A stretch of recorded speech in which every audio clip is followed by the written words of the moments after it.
From CBS News Bay Area, this is the Morning Edition. We hope you have a meaningful day ahead. Thank you so much for joining us on this Martin Luther King Day. It's Monday, January 19th. Let's open up the windows and get the day started. We're just assuming worst case scenario. Another outage in San Francisco's Civic Center, leaving thousands in the dark overnight. But PG&E says this one was planned. Why they say they had to cut the lights as neighbors try to manage. Ice out now! Protests against ICE spreading in Minneapolis as the Pentagon prepares soldiers for a possible deployment. The latest on the tension in Minnesota. It's an end of an era. It's been a long, strange trip. A homecoming for the Grateful Dead's Bob Weir as thousands come together to honor his memory, knowing the music Bob helped create will live on. Barring injury, I think we'll be right back in the mix for a Super Bowl. And the faithful still holding their heads high despite the playoff disappointment. Niners fans look back on what ended up being a magical season. It's Monday, let's do this. It is Monday and it's a beautiful one already, but it's a chilly one too. Let's step outside this morning and take a look at these current temperatures throughout the Bay Area. Some of us are waking up to some dense fog also in the Bay, anywhere from the Delta all the way into the Carquinez Strait. We're dealing with some foggier conditions there, so surface visibility not the best. Let's zoom in, though, all the way down to the south. We're talking about 40s in the forecast right now, 30s off into the East Bay. We're also holding on tight to a mixed bag of 30s and 40s the more north we go. But daytime highs today, they're beautiful. We're talking about 50s and 60s widespread throughout the Bay Area. A very mild forecast for us this afternoon. Great conditions along the shoreline if you were thinking about heading out to the beach. Many of us have today off, too, which is great news if you want to get out there and get some fresh air. We're seeing upper 60s once again this afternoon down into the Santa Clara Valley, close to the 70s, all the way down into Morgan Hill. More on that coming up in a bit. For now, back to you. Jessica, thank you. Well, right now, thousands of customers in San Francisco's Civic Center are in the dark. This is a look at the outage map from PG&E. The utility says this is part of a planned outage. Well, PG&E is trying to fix the issues that caused the citywide blackout in late December. The area now affected includes several blocks around Market Street from Turk to Mission and between Hyde and Goff. The utility says this covers some 3,600 customers. So Veronica joins us live right now this morning at the Civic Center area to talk more about how this area is still being affected by these power outages. Veronica. Good morning. Well, affected because it is so dark out here, Gianna. Let's go ahead and turn off the light just to show you.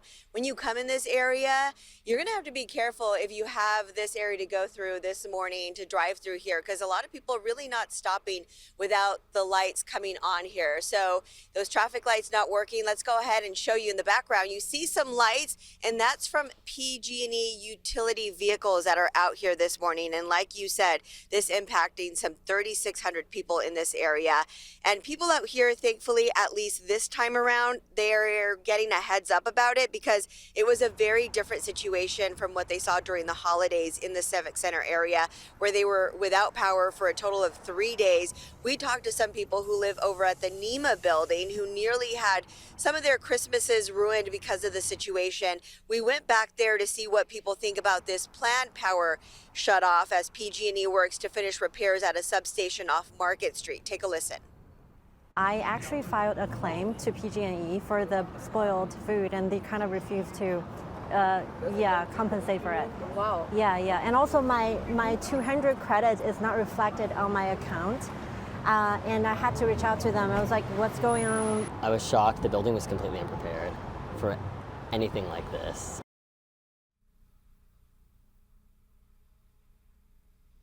So in this area, people in the Civic Center, they can expect their power to be restored at about noon. But tomorrow, a larger group of people, 14,000 over in the Richmond district, are going to be impacted by the planned power shutoff. A lot of people also upset, also ringing a bell of reminding people that they want to expand and have the utility company be removed from PG&E and start our own here in San Francisco. Gianna? Yeah, a lot of frustrated residents. They've been dealing with this for a bit. Veronica, thank you. Well, PG&E says there will be another outage just after midnight tomorrow as well in the Richmond district. This is where portable generators have been going for weeks now. That outage is supposed to last only about 2 hours, but will impact 14,000 customers. Moving around the Bay Area for headlines where you live, we start this morning on the map in Burlingame. After a days-long closure, crews finally reopened California Drive. between Lincoln and Broadway. So crews shut down that stretch of road last week after finding gasoline contaminating PG&E and AT&T underground vaults. So far this morning, no word on where that gasoline came from. It was a violent weekend in Oakland with 2 homicides near Lake Merritt. Police are on the hunt for 2 killers, and they say they do not believe these 2 cases are connected. First, a stabbing Friday evening on Jackson Street, and then about 12 hours later, Saturday, a shooting on Grand Avenue. These killings bring the total homicides in Oakland to 8 since January 1st. Well, now to a developing story. The Pentagon says it's prepared to send U.S. military troops into Minnesota to crack down on protests over ICE immigration raids. A U.S. defense official says 1,500 soldiers based in Alaska are on standby in case President Trump decides to invoke the Insurrection Act. Minnesota's governor has also mobilized the state's National Guard, but hasn't deployed the unit yet. On CBS's Face the Nation, DHS Secretary Kristi Noem blamed Minnesota leaders, including Mayor Jacob Frey, for the violence, the mayor rejecting that idea. If he would set up a peaceful protest zone so that these individuals can exercise their First Amendment rights and do so peacefully, we would love that. Because then we could work together to make sure we're getting criminals to justice and letting people still express their First Amendment rights. We are doing everything possible to keep the peace, notwithstanding this occupying force that has quite literally invaded our city. A new CBS News poll shows 52% of voters feel ICE is making communities less safe. 31% say they feel more safe with ICE, and 17% report no change. Well, here in the Bay Area, some people in Sonoma County are pushing county leaders to pass a sanctuary ordinance and stop the sheriff's department from continuing to cooperate with federal authorities. John Ramos reports.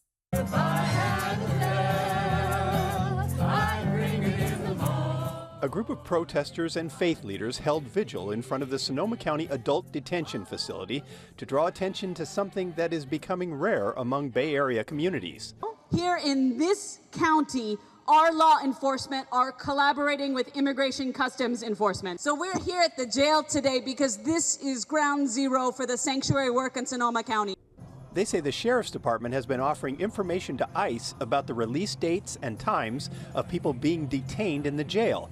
The county has confirmed this, saying out of 884 requests from ICE, the sheriff gave information in 64 cases, resulting in 10 ICE arrests on the jail grounds. We think that this is egregious, especially because this level of collaboration causes extreme mistrust in immigrant communities. And importantly, right now, reporting people to ICE could mean that people will be injured minimally or even killed. The recent violence in Minneapolis has turned up the heat on the issue, with President Trump threatening to invoke the Insurrection Act for even more aggressive action. In Sonoma, the Board of Supervisors has resisted a call to declare the county a sanctuary, and in a letter on her website, Supervisor Linda Hopkins explains that they don't have control over the actions of the Sheriff's Department and expressed concerns about the federal government's threat to pursue legal action and increased enforcement in sanctuary jurisdictions. She wrote, "I can't vote for an ordinance that amounts to an empty promise. I can't do something that looks good on paper but doesn't result in action and, worse, may cause harm." I think there's a sense that they want to kind of keep their head down so they don't draw the attention of the administration, and it's too late for that. The administration's intent is clear. They are going to enter every community and they're going to terrorize the citizenship. They're not going after a small group of people. They're generally going after people who they think don't belong here. The Trump administration has reissued and expanded a list of sanctuary communities it will be focusing on, and Sonoma County seems not to want to pick that fight. But the advocates say the fight has already begun, and remaining neutral is no longer an option. Well, today is Martin Luther King Jr. Day. It's recognized as a day of service and action to honor the legacy of the civil rights icon. An advocate of nonviolent protests, Dr. King also championed workers' rights and voting equity. Well, this morning, thousands of people across the Bay Area will be honoring the life and legacy of Dr. King by rolling up their sleeves. Yeah, so many people out and about in our communities today doing good like Dr. King taught us all to do. In Oakland, you'll see volunteers painting murals at Brookfield Elementary, and then others cleaning up creeks at MLK Regional Shoreline. Those events start this morning from 10 a.m. to 1 p.m. Then your neighbors in San Jose will plant trees at Rainbow Park, and down in Palo Alto, 2 to 4 p.m., meet your neighbors at a community gathering at Mitchell Park Community Center.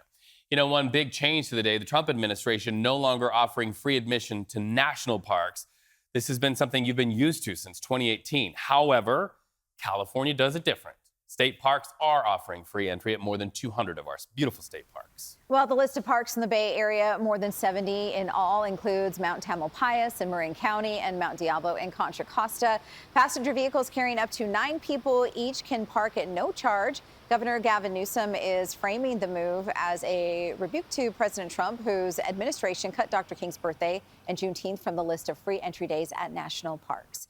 And this MLK Day means some services will be closed for the holiday. There will be no mail delivery today. Post offices, banks, stock markets, and government offices will be closed in observance.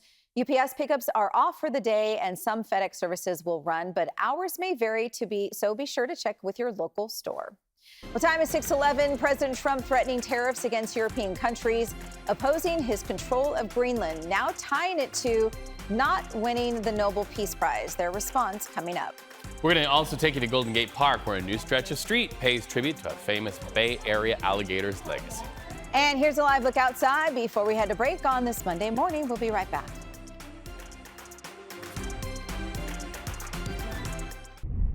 Watching live video from our many monitors streaming headlines from all across the globe. So this morning, it's President Donald Trump versus European allies over his push to take control of Greenland. New reporting this morning, an email first reported by PBS shows President Trump appears to tie his desire for Greenland to a Nobel Peace Prize snub. In a text exchange confirmed by Norway's Prime Minister, Mr. Trump says he no longer feels an obligation to think purely of peace after losing out on the prize. He suggests he's ready to use an added 10% tariff and even U.S. military power if countries keep backing Denmark's control of Greenland.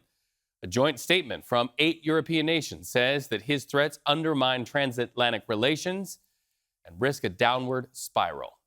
In Spain, 2 high-speed trains collide near the town of Outages, killing at least 39 people and injuring more than 150. This happened on the evening train between Malaga and Madrid. Witnesses say that train just jumped the track and slammed into an oncoming train. You're looking at the aftermath there. Investigators this morning say they're baffled because the crash happened on a recently renovated stretch of track that passed a lot of safety checks just days earlier. As President Trump seeks to install a board to run post-war Gaza, Mr. Trump now adding anyone who wants to be on the board should pay out $1 billion to keep a permanent seat. The president calls it the Board of Peace to oversee the reconstruction of Gaza. Under the plan, members that don't buy in could still serve 3-year terms. Over the weekend, Trump named former UK Prime Minister Tony Blair, Canadian Prime Minister Mark Carney, and Secretary of State Marco Rubio to the executive board without saying any of them is paying that fee. Now taking a live look outside on this Monday morning. It is Martin Luther King Jr. Day, a national day for community service and kindness. And hopefully, Jessica, it's a beautiful day as people get out there to do things in their community and show a day of service. A great day for community service, especially here in the Bay Area as we wake up to some chilly temperatures quickly warming up into this afternoon. So let's start off with this morning. Also going to show you the National Weather Service's alerts right now. As we zoom in over into the East Bay, we are under a dense fog advisory right now with low surface visibility in some of our pockets of the Bay. This includes places like Concord or even north of the Delta too, into places like Vallejo and stretched all the way over along that highway as we make our way into the Sacramento Valley. Reality is that fog is spilling in from the Sacramento Valley, so some of us along the coast have no idea what you're talking about when it comes to dense fog advisory, while others of us over in the East Bay are definitely feeling the effects. I mean, we're also sitting in the 30s over into the East Bay, 50s along the coast, so that temperature difference is definitely noticeable, and that continues to be the case as we head into this afternoon with 60s all the way over to places like Half Moon Bay and Pacifica, San Francisco as well, and then 50s holding on tight to our daytime highs over into the East Bay near Antioch. upper 60s all the way down into the Santa Clara Valley this afternoon. We have some changes in the forecast, though, as we head into the next couple days. Today, we're expected to see blue skies, clear conditions into the afternoon hours. Tomorrow, some clouds start rolling in from offshore as we actually are dealing with a cutoff low, meaning some stormy weather pushing just to the south of us all the way down into Southern California. We're just going to get the leftover clouds from that as we head into Tuesday and Wednesday. But other than that, it's a very mild week for us here in the Bay Area. Winds this morning lasting into this afternoon, anywhere up to around 10 to 15 miles per hour. It's a relatively light day for us today. And throughout the next 7 days, we're still dealing with dry conditions. From now heading into this weekend, it's a dry day each day. So if you want to do community service anytime this week or get out there and get some fresh air, we are going to be dealing with a beautiful week ahead. Now heading into Friday and Saturday, that morning fog is still sticking around for us as we head into the weekend forecast. Daytime highs mostly sitting in the upper 50s and lower 60s through the Bay. We'll keep you updated on that forecast here in the Weather Center. It's a great day to get out there and get some fresh air this afternoon, though. For now, back to you. Okay, well, because it is a holiday, we do have some pretty easy freeways to get through today. So no delays at the Bay Bridge Toll Plaza. Look at that. Very quiet heading into San Francisco this morning. San Mateo Bridge, we're not seeing too many cars out there. A few more headed westbound, but overall a nice commute in both directions. And the Golden Gate Bridge looking pretty good as you work your way over into San Francisco this morning. And look at those travel times, off to a great start on this Martin Luther King Jr. Day. That's a look at your morning commute. 6:18. Well, a Niners disappointment, yes, over the weekend, but Niner gang remains faithful. Your Red and Gold report straight ahead. And here's a live look outside before we head to break on this Monday. We'll be right back.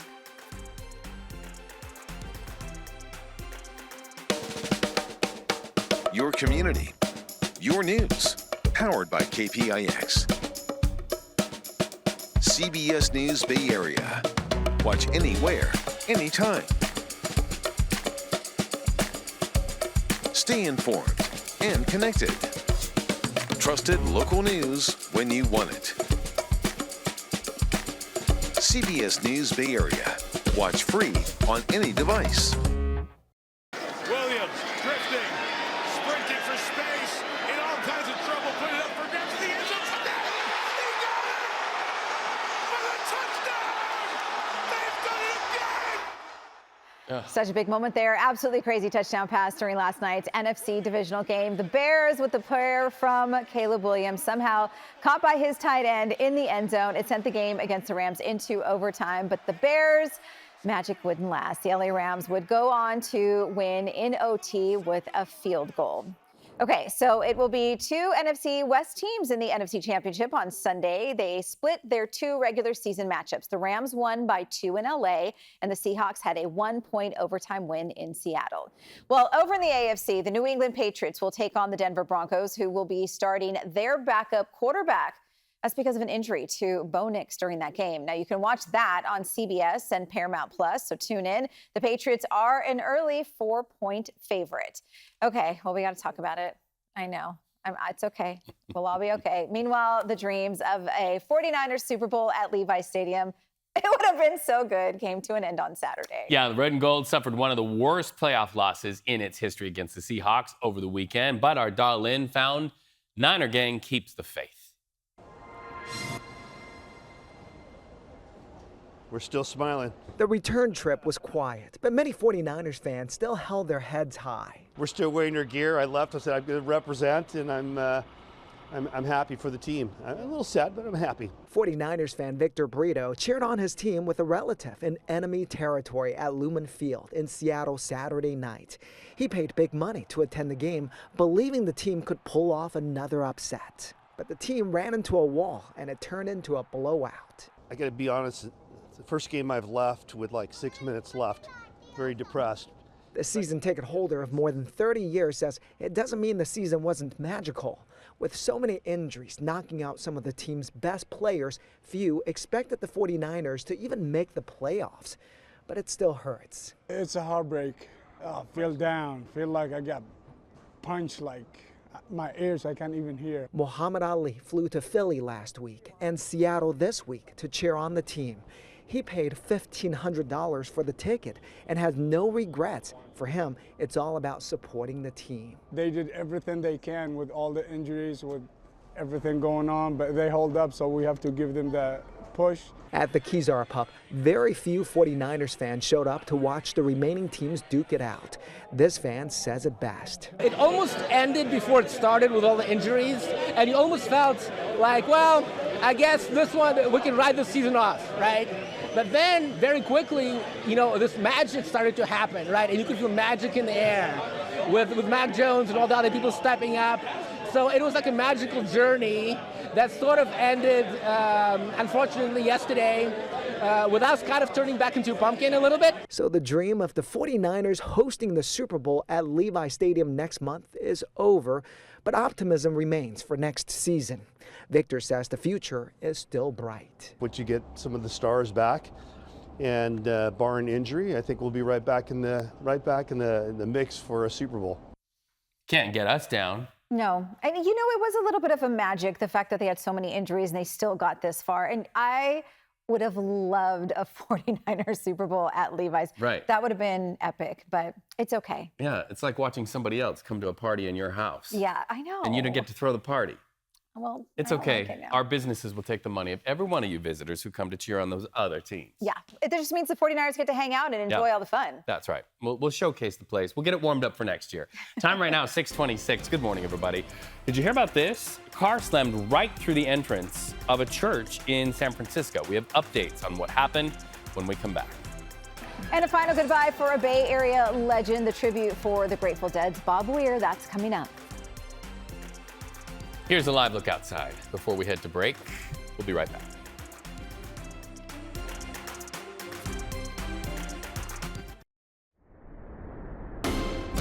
From CBS News Bay Area, this is the Morning Edition. Firing up our cameras right now, looking at one of many beautiful vistas here in the Bay Area.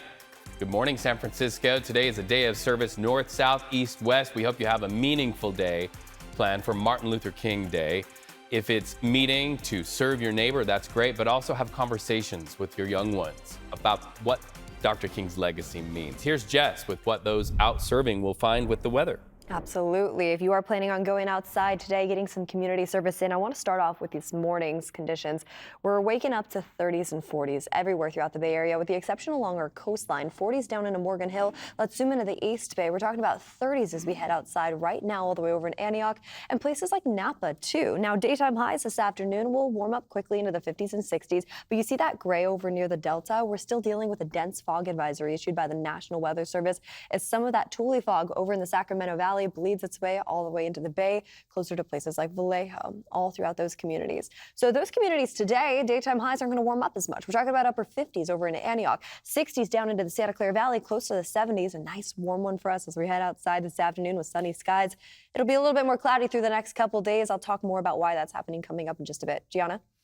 Jessica, thank you. Well, right now, thousands of customers in San Francisco Civic Center are in the dark. This is a look right now at the outage map from PG&E. The utility says this is part of a planned outage.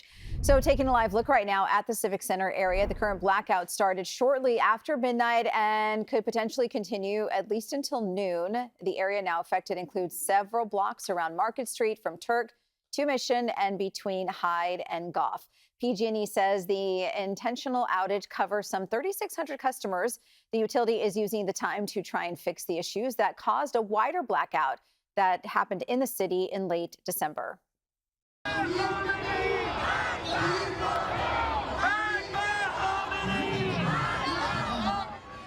Protesters standing in solidarity with protesters in Iran once again. This time, they packed Harry Bridges Plaza in front of San Francisco's Ferry Building Sunday.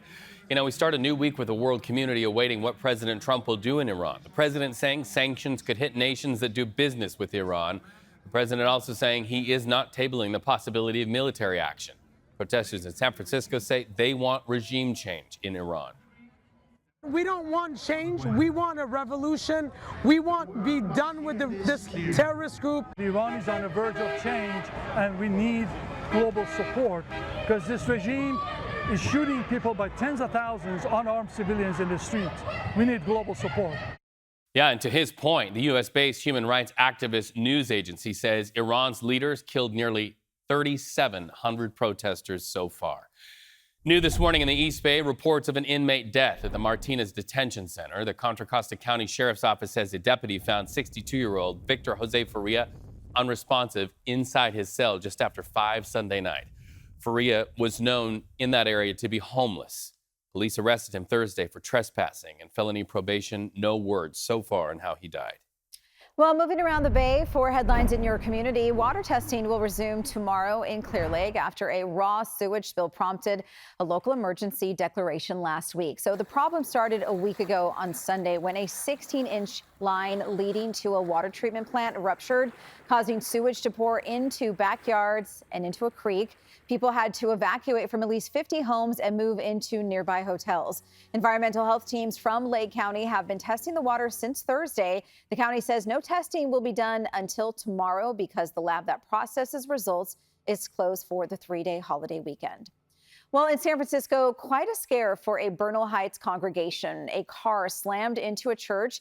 This happened during a Sunday service, injuring 7 people. Firefighters say most of the injured were hit by debris after the car plowed through the front entrance. The car crash happened just before 1:30 on Sunday at Good Hope Baptist Church on Nevada Street. The driver stayed on the scene. Fire officials say this appears to be an accident.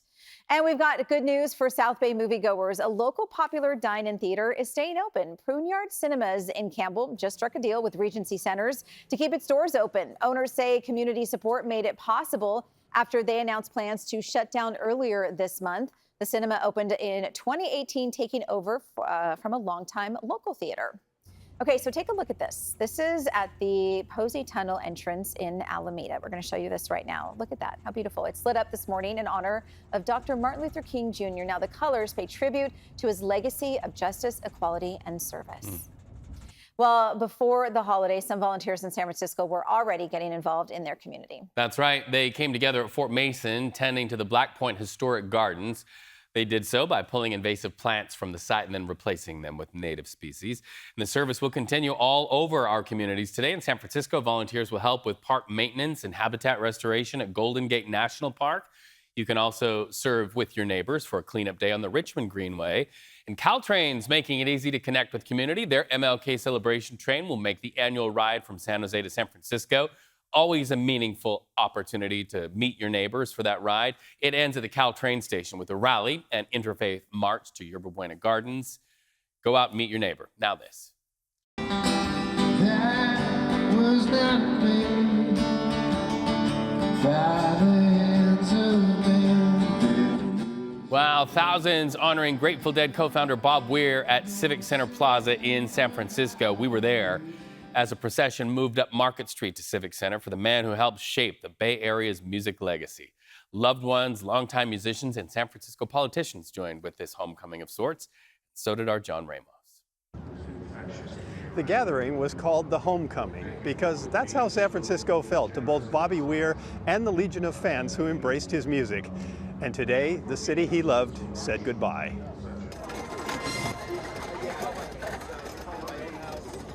The day began with something beautiful. Would you like a rose? Hey, what's happening here? Oh, it's a memorial for Bob Weir. Oh, right on. Yeah, I know, right? Nanette Chevelle flew in from Seattle to hand out roses. Bobby Weir's family asked that 10,000 be handed out, and they asked the Wharf Rats to do it.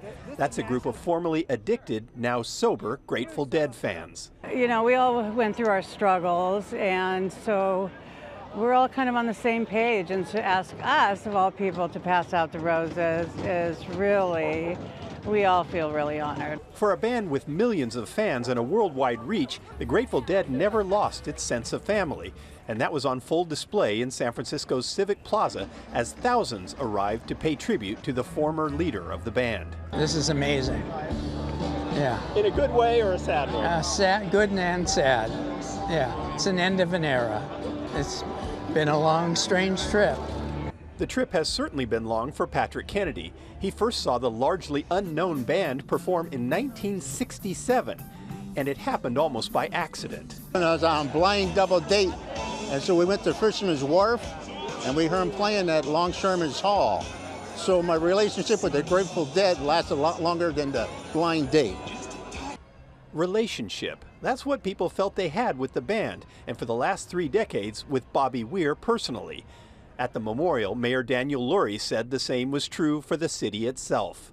His life and music touched millions upon millions of people. His presence on stage and the deadheads who followed the band from city to city. It made us feel like we knew him personally, as though we were part of something bigger than ourselves, and that is more true today than ever before. What was it about the music that was at once distinctive, but also hard to define? A guy named Randolph, who works security for famed promoter Bill Graham, explained the phenomenon. Nobody could do it like the Dead, and Bill Graham said it 15 Nights of the Warfield out on the marquee. The Grateful Dead aren't the best at what they do. They're the only ones that do what they do. The tribute was eclectic, from politicians to music superstars to a group of chanting Buddhist monks. But the sadness of loss was best expressed by musician John Mayer, who toured with Weir in later years, considering him a mentor. And after all we'd shared together, something new has arisen. A sadness so hard to put into words and nowhere near being fully realized. We have only begun to make sense of what's gone missing. And in the end, Bobby was right again, because all we can do is hold on to this moment, and I don't have the faintest idea of a plan. Most Dead fans see Weir's passing as the end of an era, but the music will live on, inspiring others to create something new. Just as a rose's beauty is fleeting, it is always followed by new blossoms in the spring. Meanwhile, an Oakland internet personality known for his volunteer work cleaning up streets in the East Bay was the recent target of a robbery. Andy Wang says it left him shaken. But as Andre Nakano shows us, he remains just as committed to tackling the city's illegal dumping problems. So I'm a programmer. I do a lot of data science and databases and just computer science stuff. Okay. And one of the things I've been curious about is like, where are the hot spots? Andy Wong is an engineer and has developed a software to track illegal dumping sites and trends over the years. But he doesn't just work on his computer, he gets out in the community to clean up litter-filled streets. I stumbled upon a lot of hidden syringes that were within the trash. Wong was inspired to volunteer after watching numerous videos of people doing community service during COVID. Seeing those videos made me be like, you know, that's really cool. I want to do something similar. Since then, he's been going to illegal dumping sites with his GoPro to document his work. I would clean up a place sometimes, and in a week or even a day, it gets retrashed. And it does get a bit, I do get sad, and it does get discouraging. But last Sunday, Wong experienced a new low when he became a victim of a crime. Literally was biking at like very high speed towards me, and he just swiped my GoPro, and then I think he was trying to aim for my phone because I was documenting at that time, but I luckily, like just in time, you know, put it in my pocket. This is Skyline, you know, that's a notorious spot. He was just finishing up a 3-day cleaning project when he was robbed. Since then, he's received a lot of support from the community, but he has also received some criticism as well. People questioning why he was out there alone. Wong says it was a learning experience. GoPro, you know, it's only worth like $400, $500, but a human life, that's priceless. Wong says the incident will not deter him from cleaning up the community, but he is looking at ways to do it safely. I hope that this does not disincentivize people from doing cleanups. I think this could serve as a good reminder that we just have to be very careful. And maybe, like, you know, this is a good reminder maybe why we should do it not alone, but with other people. Well, voters in one of Northern California's traditionally Republican congressional districts will choose a new representative in a special election that happens August 4th following the sudden death of Doug LaMalfa. Multiple candidates have already jumped into the race to finish out the late congressman's term, including Republican Assemblymember James Gallagher and Democrat Audrey Denny. The special election will use the current congressional maps, not the new maps, which have been redrawn under Proposition 50. Don't wanna be an American idiot. Don't want a nation under gathered at Levi Stadium for Super Bowl 60. The East Bay Band is set to perform their hits at the opening ceremony. Now that will be fun. Time right now, 6:42. Good morning, everybody. A pause on a plan to seize wages over unpaid student loans. Details for those of you who have hefty loan balances straight ahead. And hear from some of the people who paid their respects to Claude, the albino alligator. And welcome back. Watching live video from our many monitors that bring us headlines from across the globe. The Education Department is hitting pause on plans to start garnishing wages and tax refunds from student loan borrowers in default. Collections were set to resume this month. Officials now say the temporary delay will give them more time to overhaul the system. About 40 million Americans owe federal student loans and roughly 5 million are in default. Well, a new memoir from Pennsylvania Governor Josh Shapiro says Kamala Harris's vetting team once asked if he had ever been an agent of the Israeli government during her 2024 VP search. It's a question he calls offensive. Harris has ultimately picked Minnesota Governor Tim Walz and went on to lose Pennsylvania to President Trump. Both Harris and Shapiro are now widely talked about as possible White House contenders in 2028. Well, Prince Harry is in court today as a case against a British tabloid goes to trial. Harry is the lead plaintiff among several other high-profile figures, including Elton John and Elizabeth Hurley. They allege that the publisher of the Daily Mail invaded their privacy through unlawful tactics like bugging their cars and eavesdropping on phone calls. The publisher denies the accusations that it hired private investigators for that purpose. Lots of people came out to Golden Gate Park to remember the life of Claude, the albino alligator. The reptile died of liver cancer in December at the age of 30. We asked a lot of you what Claude meant to you. I grew up seeing him all the time, especially when I was little. I think just a lot of people, they miss seeing Claude because, you know, they would visit the Cal Academy. A lot of people also grew up either going to school here, and they would go on field trips here. So even if they didn't really directly go to see him, everyone saw him. So he was very visible and like an unofficial symbol of the city. Last week, San Francisco honored Claude with his own street in Golden Gate Park called Claude the Alligator Way. A slow start to the snow season in the Sierra, but recent storms got the ranges caught up with fresh powder. Kara St. Cyr says there's no business like snow business. Yeah, this is...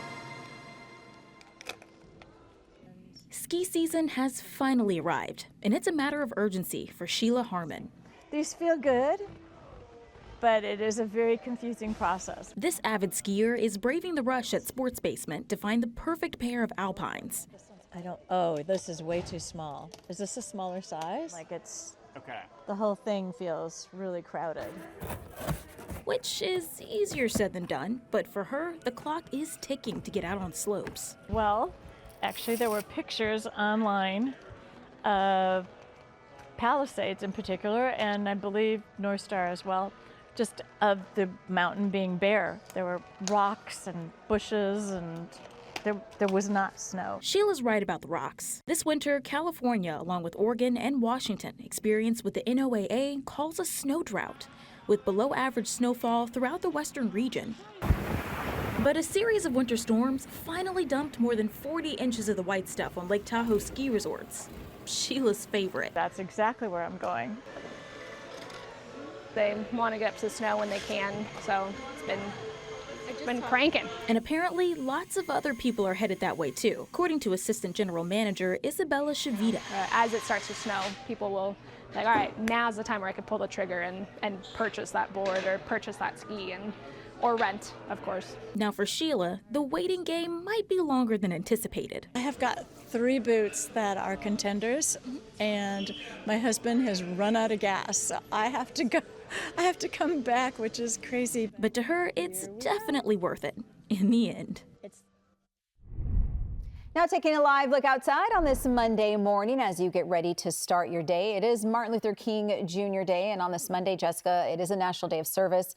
for community and for volunteering. And hopefully the weather will lend itself to give people that opportunity to do that outside. It definitely will. Just give it a couple hours because it's cool out there right now. I love that sunrise shot too. If you're planning on heading out there this morning, maybe just to get a quick jog in down into the Santa Clara Valley. Let's start there. We're in the 40s this morning with 30s over into the East Bay and the North Bay near Napa and Antioch, 30s all the way up into Santa Rosa with 50s along the coast. Now the National Weather Service has issued a dense fog advisory over into the the Sacramento Valley, but that makes its way all the way into the Delta and the Carquinez Strait. So this is impacting some of us here in the Bay. Vallejo, for example, all throughout that highway as we make our way to Sacramento, we're continuing to see some low visibility this morning, so just take it extra slow out there if you are driving in that area. Now, daytime highs in these areas, they're going to warm up fast. We're talking about upper 60s today, sunny skies, beautiful weather already down into the Santa Clara Valley from Morgan Hill over into San Jose. We're holding on tight to upper 50s this afternoon near Antioch, so a lot cooler there compared to even our friends along the coast. San Francisco today sitting at 62 degrees. It's a great day to get out there and get some fresh air. We will notice some more clouds starting to roll in as early as tomorrow, lasting into Thursday. So a sunny day is definitely beautiful and in store for us as we head outside. Now, light winds are going to continue to push offshore throughout this afternoon. Max winds anywhere up to around 10 to 15 miles per hour. The air quality is still mostly sitting in that moderate category. We need some gustier winds to help break that apart. But as this high pressure system starts to move away, we actually should start to see some improvements. Now, it's still a dry day each day for us this week, by the way. Lasting into this weekend, we don't have a drop of rain in sight, just some cloudy skies from Tuesday into Thursday, a little bit sunnier conditions into the afternoon hours on Friday, but we still wake up to that dense fog all throughout the Bay Area, and that's the case as we dive into this weekend's forecast. Notice our daytime highs jump from the mid to low 60s into the upper 50s right around the corner, though, as we head into this weekend. So we're starting to cool down. We're starting to notice some more clouds influencing our weather, too, but still no rain in sight. We'll have more on that coming up in just a bit. For now, back to you. Jessica, thank you. Let's talk about the roadways and mass transit today. In observance of the holiday today, BART is on a Saturday schedule. Muni will be on a weekend schedule, and there are some changes to public transit for Ace Rail and Caltrain. Both have modified schedules, so check that as you head out the door if you are out and about today. But as far as the freeways go, it actually looks pretty good overall. Here's the Bay Bridge Toll Plaza. You're cruising right through with no delays. A lot of schools are off today. There are some businesses that are closed as well. So lightly traveled this morning. San Mateo Bridge looks a little more crowded, but no brake lights or delays, really. Everything is actually moving at a pretty nice limit as you head over to 101. We're seeing about a 15-minute travel time between Hayward and Foster City, and a pretty nice ride right now over at the Golden Gate Bridge. That's a look at your morning commute. Time right now is 6:52. Good morning, everybody. Coming up, Bay Area's OpenAI says it's making a change in a bid to raise revenue that millions of chatbot users will soon see. So if you're used to free ChatGPT, there is a change.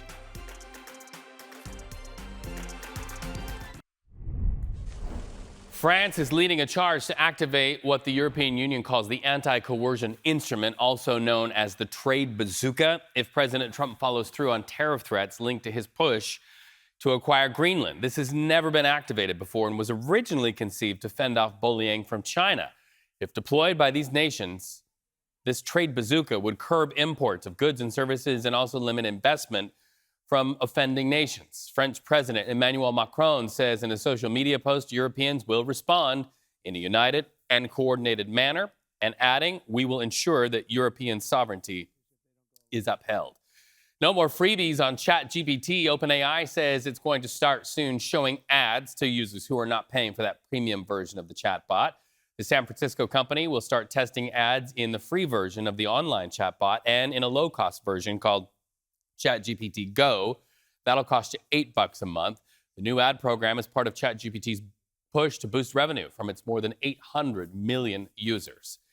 Credit card companies have until tomorrow to respond to President Trump's demand to cap interest rates at 10%. Mr. Trump has not said what happens if they don't go along. One analysis estimates a 10% cap could save Americans about $10 billion a year. However, banks, they say they have more questions than answers as pressure builds from the White House for that 10% interest cap.